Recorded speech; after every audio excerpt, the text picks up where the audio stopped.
guys. I'm going to be talking to you about why public service skills are important in the police and the army. So let's get stuck in, why don't we?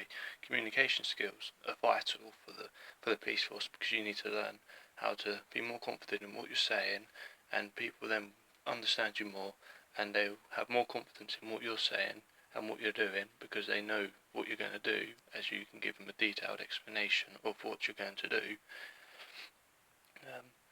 You also be more efficient in what you're saying, and if you need help, you want to radio back into your team, you might have to repeat it 3 or 4 times just so they can get the message and they understand it, and then they can send out the help that you need, so they actually hear it and they can reply back to you, so then you know that they've heard the message and that help's on the way.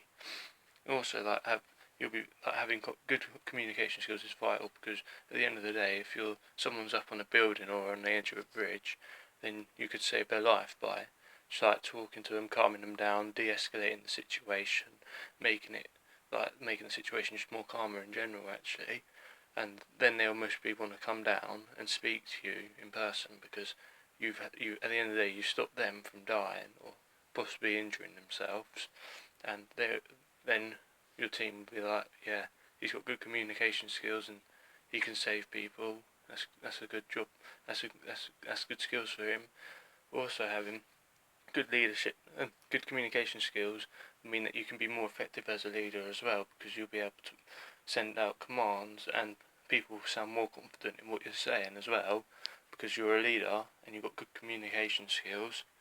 And if you have bad communication skills, it means if you pull someone over, for example, and you have bad communication skills, they could possibly become frustrated with you, they might not understand what you're saying half the time, because you're not talking as well to them in person as you would do if you've got good communication skills, and they might get frustrated and you might not be able to calm the situation down as well, which is a bad thing, of course, because they might get all angry and try and hit you or something, and you've got to stay calm as well during that situation.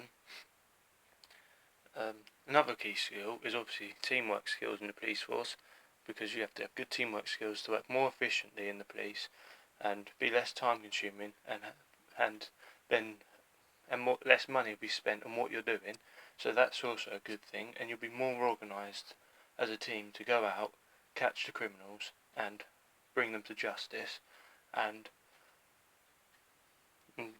you also have high morale if you keep on going out there and bringing in the bad people as a team. You have higher morale because you're determined to go out there, catch them, and generally go out and catch them, really. And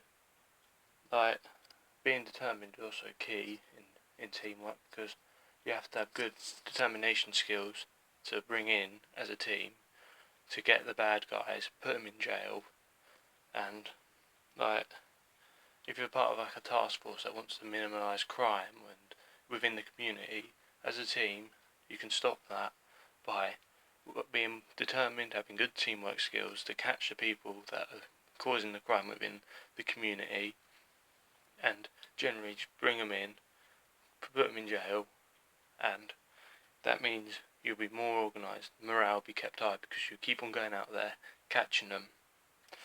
Also, another key skill is pride of appearance. You have to have good appearance if you want to be in the police force, because if someone sees you in the street and you've got good appearance, your uniform's all clean and nice, and they'll be like, he likes doing his job because he's got clean uniform and he's determined to what he's doing. He's determined to do what he's been set out to do, and he obviously likes going out doing his job day in, day out, because his uniform's nice and clean. You also have to have pride of your appearance when you go out to do events and when you go out to do presentations, because they expect you to have clean uniform, because you're going out speaking to the public about what you do and why you're doing it and what's happening within the community. And it's an expectation of the police force that you have clean uniform anyway, so having clean uniform makes it look like you like doing your job every day without a hitch. Also, another key skill is conflict management. You have to have good conflict management skills in the police force, because you can get stuck in and you can stop the fights that are happening because you feel more confident in yourself to break up the fights that are happening to be like within a pub. Like if there's two people having a fight in a pub, you'll be more confident to go in, stop them from fighting, and generally have the best outcome possible for that. Like there'll be no injury, or to yourself or to the people that are fighting and people that are obviously at the bar. And like if you like have bad like conflict management skills, you won't be able to de-escalate the situation. You could possibly make it worse by trying to get in there and not having good skills to calm it down or stop it, and you could end up being hurt as a result. All your colleagues and the people that are fighting could carry on, and possibly one of them could get seriously injured. So you have to have the good skills for that to make sure you get the best outcome possible and no one gets hurt, and you stop that straight away. Also, another key skill is obviously having good behaviour skills. Like if you have good behaviour skills, it means that you have no anger problems, no swearing problems. Like because you're not expected, and people don't expect police officers to like walk down the street being angry, swearing at them, because they're a role of authority. They're a figure that people look up to, and they don't expect them to be like taking their anger out on people in the community. So obviously, good behaviour skills means that you'll stay calm in situations. You'll be able to act calm people down that are angry as well, and you get better outcomes. Like, if you like having good behaviour skills is good when you've got a drunk person you're dealing with, because if you're dealing with a drunk person, they could possibly like try and become all violent and try and hit you. And if they do hit you, you've got to stay calm in that situation. So having good behaviour skills can calm that down, stop it from happening. You won't hit them back, because the police won't tolerate you if you like hit some member of the public, because you can get the sack and possibly sued and stuff like that. So it stops the problem from happening. And so yeah, good behaviour skills means that you won't like start being like angry with other people for something that they've done, which could be a small thing, like walking into you. You won't get angry at people when they do that. So why should you get angry? So you shouldn't get angry with someone that hits you when they're drunk. So being good behaviour skills in the police force is key, because then you can stay calm, learn how to stay calm and stop situations from like escalating, because you can stay calm, you can calm it down. If someone hits you, you won't hit them back, so it stays calm. Right, we're going to move on to the army and what skills are important in the army. So here we go, let's get stuck into this one.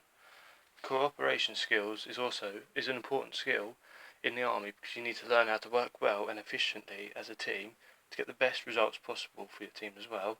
So like if you're the morale be high if you keep on doing all your jobs, getting them done right to the best you can, having good standards.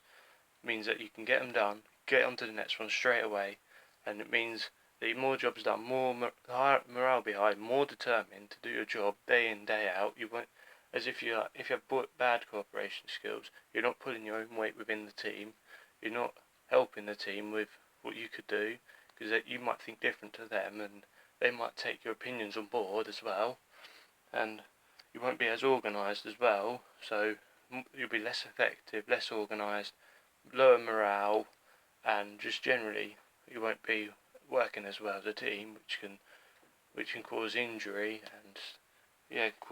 So timekeeping skills are also important within the police force, because within the army rather, because you have to be on time everywhere you go in the army, because you could be saving someone's life at the end of it. If you're late for what you're doing, it means that you're more vulnerable. You could have possibly killed someone. Your team are vulnerable because they're a person down, and you're expected to turn up on time or either early to what you're doing. Because if you turn up early to your event, it means, with your job rather, what you have for the day, means that it shows determination from the army. It shows you that you're determined to do your job and do it to the best of your ability. Like, because you wouldn't find your general turning up late to a drill or something. You would expect them to be there straight on time. So you shouldn't be the same. You should be the same, on time or early. So then you look more determined for the job. And like, as I said, you can be more vulnerable as well if you're alone. So if you're late to meeting your team, you could be vulnerable, like you can get shot or something, and your team could be shot as a consequence, like from the enemy, of course, not from the team, obviously. Trust is also another key skill in the army, because you need to trust your team.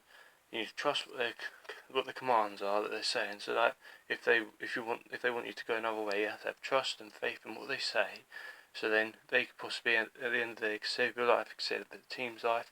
That's important, because you need to have good trust within the team to work well, more effective as a team, and then you get better results. And to generally have more trust means that you trust them, like in a battle. If your gun's jammed, you have more trust in them for them to defend you while you're trying to fix your gun, or when you're on the radio to call in an airstrike, you want to trust your team to protect you from the enemies that are possibly shooting at you. You just want them to defend you, really, while you're helping them or healing someone in the middle of the battlefield. You're trusting them to keep you protected while you're putting a band-aid on someone. Also, having good discipline skills is important in the army, because you have to discipline yourself to turn up on time, abide by the rules, so then you're at a lower risk of getting punished, because you basically, with discipline, you punish yourself in order to turn up on time, or early, in fact, as that looks really good. And if you are late the odd time, it just means you get punished. So then basically the army are disciplining you to turn up on time, make sure that you don't do it again. So basically that's discipline from them. You self-discipline. You have self-discipline to yourself, which means that makes you want to turn up on time, or early, in fact. And yeah, that's basically what discipline does. It makes you just turn up early, you abide by the rules, and you just don't get punished, which is a good situation for you. Also, another key skill is problem solving skills, because it means that if you're quick at thinking, if